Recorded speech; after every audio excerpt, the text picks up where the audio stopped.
কবিতাৰ শিৰোনাম গছবোৰ জীয়াই থাকিবলৈ দিয়া।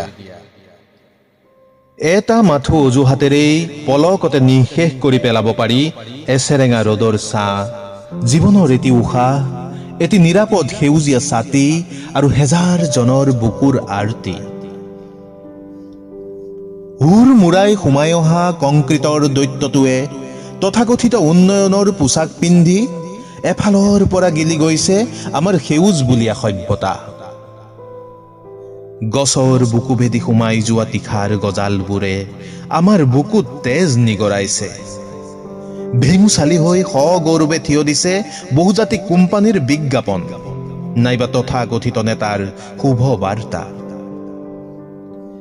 এতিয়া অন্তিম জোপা গছেও নীৰৱে সহিছে বুকুৰ কেঁচা ঘাঁ, উচুপি চিঞৰি উঠিছে, মোকো জীয়াই থাকিবলৈ দিয়া, মোকো জীয়াই থাকিবলৈ দিয়া।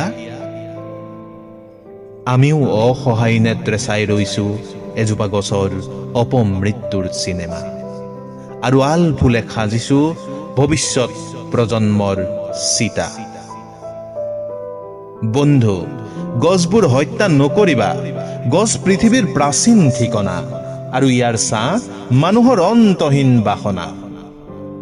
গছ সেউজীয়া যাত্ৰাৰ জীৱন জিজ্ঞাসা, এক গোপন অন্বেষা। গছ আমাৰ প্ৰাণ, গছ আমাৰ গান, গছ আমাৰ মান, গছ আমাৰ প্ৰাচুৰ্যৰ নাম। গছ আমাৰ উশাহ, গছ আমাৰ নিশা, গছ আমাৰ বুকুৰ সাহ। বন্ধু, গছবোৰ হত্যা নকৰিবা, নিজেই হেৰাই যাবা। গছবোৰ বাঢ়িবলৈ দিয়া, দুহাত প্ৰসাৰিত কৰি জীয়াই থাকিবলৈ দিয়া, জীয়াই থাকিবলৈ দিয়া।